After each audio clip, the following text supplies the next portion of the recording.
মাঝ মফিজ দুই ভাই, আপন মায়ের পেটের ভাই, দুই ভাই ছোট্ট বয়সে তারা তাকে জিজ্ঞাসা করলো, বিশ্বনবী মুহাম্মদ রাসূলুল্লাহ সাল্লাল্লাহু আলাইহি সাল্লামের সাহাবীদের সঙ্গে অনেক বেয়াদবি করেছে, কোরআনের বিরুদ্ধে কথা বলেছে। ও বাদান, একটু আপনি বলবেন কি এই বড় শয়তান আবু জেহেলটা কোথায়? এই লোকটাকে আমাদের দরকার। এবার এই লোকটা বলছে, তোমরা ছোট্ট মানুষ, আবু জেহেলকে দিয়ে কি করবা? তোমাদের তো কোনো দায়িত্ব নাই। এই বয়সে, ছোট বয়সে এত বড় মাপের মানুষকে তুমি খুঁজছো কেন? এবারে ছেলে বাস্তা দুটো বলছেন, বাবাজি আমরা যা প্রশ্ন করেছি উত্তর কিন্তু পাই নাই। আমরা জানতে চেয়েছি আবু জেহেলটা কোথায়, আবু জেহেলটা কোথায়? আপনার এত কথা বলার দরকার নাই, বলেন তো আবু জেহেলটা কোথায়? এইবার লোকটা বলছেন, এই যে মাঠটা তুমি দেখতে পাচ্ছ, ওই যে দেখা যায় আবু জেহেল উটের পিঠে বসে আছে, ওইটা হচ্ছে বড় শয়তান আবু জেহেল। মাঝ মফিজ দুই ভাই বিশ্ব নবীর দরবারে চলে গেল। পূর্বের কথাগুলো বলছি। বিশ্ব নবীকে বলেন, ইয়া রাসূলুল্লাহি আমরা যুদ্ধের ময়দানে যেতে চাই। সুবহানাল্লাহ, আমরা যুদ্ধের ময়দানে যেতে চাই। আল্লাহ নবী বলেন, বাচ্চা শোনো, তোমরা তো ছোট্ট মানুষ, কি করে যুদ্ধ করবা? বিশ্বনবী বিশ্বাস করতে পারছে না, এরা যুদ্ধ করবে, এটা কি সম্ভব নাকি? বিশ্বনবী মানতে পারে না।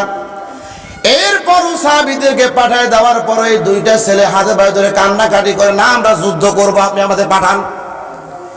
তোমরা ছোট্ট মানুষ, যুদ্ধের ময়দানে গিয়ে কি করবে?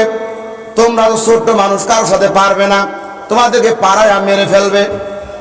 এত বাধা করার পরেও বিশ্বনবী পরীক্ষা করার জন্য চিন্তা করলেন, দেখি পরীক্ষা করে অন্তত এখান থেকে তাদেরকে সরিয়ে রাখা যায় কিনা। কৌশল অবলম্বন করলেন। এইবার ছোট্ট বাচ্চা দুইটা মাঝ মফিজকে বললেন, তোরা দুইজন কুস্তি লাগাও, যে কুস্তিতে ফার্স্ট হবে ও যুদ্ধের ময়দানে যাবে।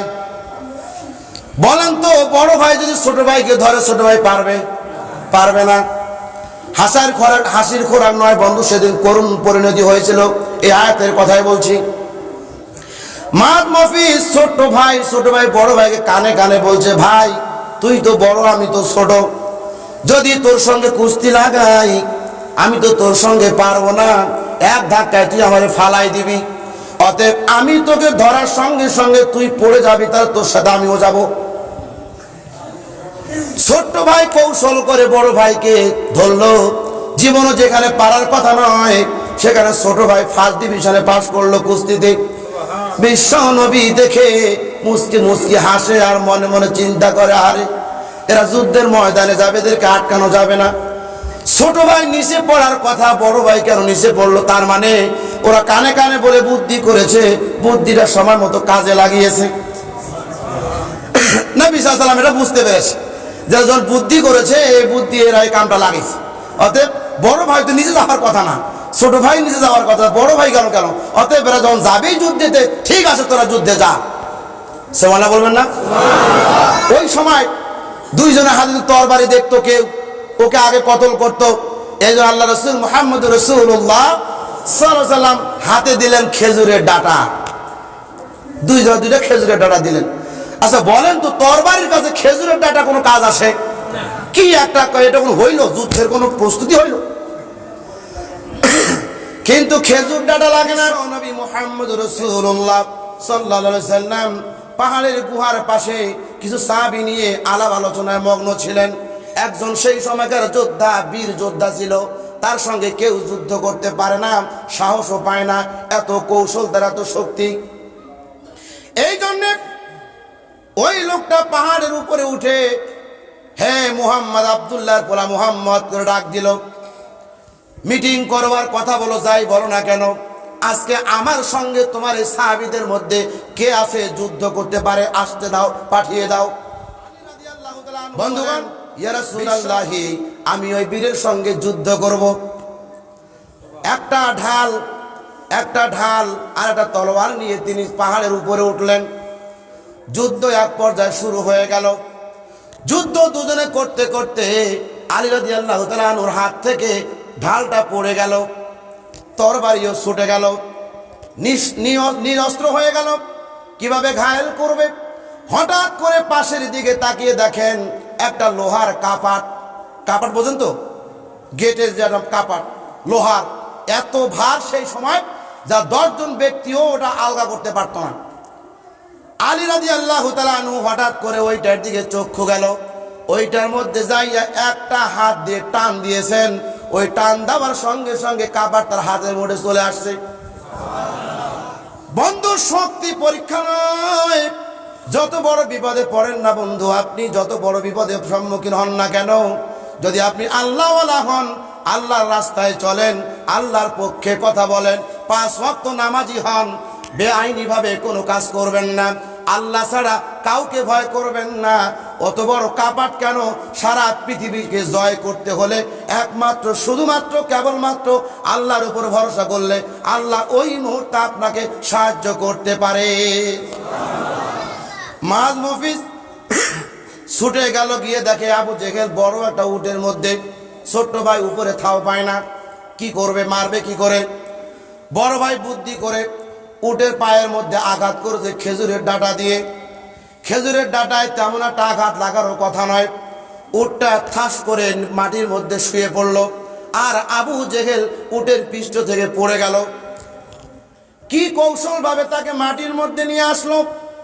এইবারে 2 ভাই মিলে আবু জেহেলকে মারে আর বলে, তুই নবীকে কষ্ট দিয়েছিস, তুই আল্লাহর কোরআনকে মানিস না, তুই সাহাবীদেরকে কষ্ট দিয়েছিস, অনেক মানুষকে মেরেছিস, অন্যায় অপরাধ করেছিস আবু জেহেল, আজ তোর বাঁচার কোনো উপায় নাই। এই 2টা বাচ্চার কাছে আবু জেহেল নিরুপায় হয়ে গেল। ছোট্ট বালক আবু জেহেল, এত বড় তো মানুষ, তরবারি হাতে পারছে না কিছু করতে, 2 জন বালক একা ধারছে মারতেছে। মারতে মারতে একরামা, আবু জেহেলের সন্তানের নাম ছিল একরামা। একরামা তখন কিন্তু মুসলমান হয়নি। একরামা বলে, তোমরা কে? তোমরা আমার বাবাকে মারতে মারতে শোয়াই ফেলেছো, তোমাকে তো আর ঠিক সময় মতো রাখা যাবে না। এবার একরামা তরবারি দিয়ে বড় ভাইয়ের হাতটাকে এইভাবে কোপ দিয়ে ফালাই দিল। কিছু কিছু মতানক্য এসেছে হাতটা ঝুলাইয়া ছিল, একটা সামনার সঙ্গে হাতটা ঝুলানো ছিল। এইবার বড় ভাই খেজুর ডাঁটা দিয়ে যুদ্ধ করবেন যে হাত দিয়ে, সেই হাতটা ঝুলানো থাকলে কি যুদ্ধ করা যায়? যায় না। এইবার মাঝ বলছেন, হাত তুই বড় ডিস্টার্ব করছিস। এইবার বাম হাতটা ডান পায়ের তলে ফেলে একটা টান দিয়ে হাতটা ছিঁড়ে ফেলেছে। আল্লাহু আকবার। এর নাম ইসলাম, এর নাম হচ্ছে আল্লাহওয়ালা, এরই নাম হচ্ছে আল্লাহর পক্ষে জিহাদ করা, আল্লাহর পক্ষে থাকা। নিজের হাত সমস্যা করছে, যুদ্ধ করতে পারছে না, নিজের হাত নিজে ছিঁড়ে ফেললো। আর হাতকে বলছে, হাত কাল কিয়ামতের ময়দানে আল্লাহর দরবারে তুমি সাক্ষ্য প্রদান করবা, আমি যে আল্লাহর রাস্তায় যুদ্ধ করতে, আবু জেহেলের বিরুদ্ধে যুদ্ধ করতে এসে হাতটা আমার ছিঁড়ে গেছে, কিয়ামতের ময়দানে তুই সাক্ষী দেওয়ার জন্য প্রস্তুত থাকিস। এমনি ভাবে যদিও হাতটা তার ছিঁড়ে গেল, আর পারছেন না, মাছ পড়ে গেল জমিনের মধ্যে। ছোট ভাই যুদ্ধ করতে করতে বড় ভাইকে গিয়ে দেখেন বড় ভাই পড়ে আছে। ছোট ভাই কানে কানে বলছে, ভাই তুই কেন শুয়ে আছিস, তোর কি খুব ব্যথা লাগছে? তুই শুয়ে আছিস কেন ভাই? আমরা 2 ভাই আসলাম যুদ্ধ করতে, এত সুন্দর যুদ্ধ চলছিল ভাই, হঠাৎ করে তুই শুয়ে পড়লি কেন? তোর খুব কষ্ট হয়ে যাচ্ছে ভাই, আমার মনে হয় তোর খুব কষ্ট হচ্ছে। এইবার কেমন লাগছে ভাই, তুই একটু আমাকে বলবি কি?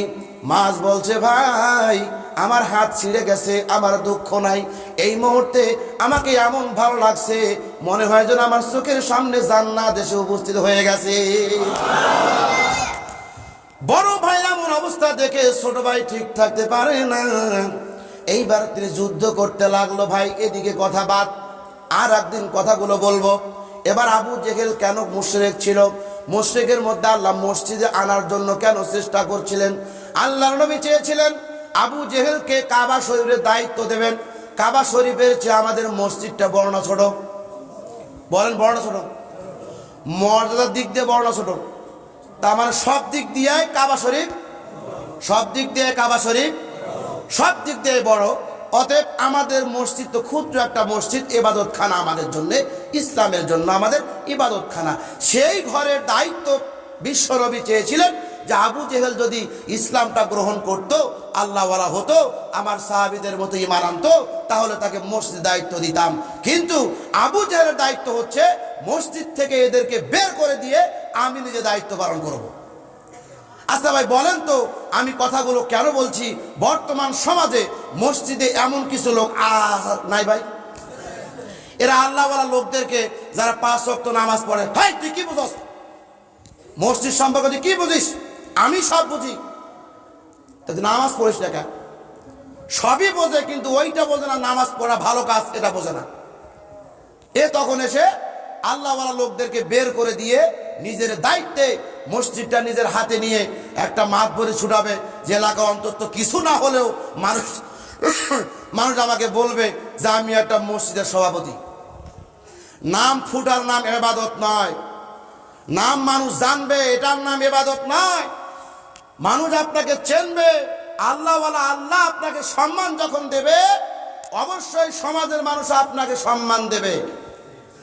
আর যদি আল্লাহ আপনাকে বেইজ্জতি করে, দুনিয়ার মানুষ আপনাকে কোনোদিন দেখবে কোনো এক কাজে কোনো এক সময় বেইজ্জতি করে ছেড়ে দিয়েছে। এই জন্য সাবধান। শিক্ষিত হয়েছেন, যা হয়েছেন আপনি হন না কেন, যত বড় শিক্ষিত হন না কেন, আপনাকে আল্লাহর কাছে, আপনার আল্লাহর কাছে বড় হতে হলে, সম্মানিত হতে হলে 5 ওয়াক্ত নামাজ পড়তে হবে, জীবন যাপন করতে হবে নামাজের মধ্য দিয়ে। মসজিদের দিকে আপনাকে ধাবিত হতে হবে। আজান হওয়ার সঙ্গে সঙ্গে মসজিদে আসতে না পারলে অন্তত যেখানে যে অবস্থায় থাকেন না কেন 5 ওয়াক্ত নামাজ আপনাকে আদায় করতে হবে। আপনারা সবাই রাজি আছেন ইনশাআল্লাহ? আজকে নামাজের বিষয়ে কথা আপনাদেরকে বললাম। আমরা সকলেই 5 ওয়াক্ত নামাজ পড়ার জন্য চেষ্টা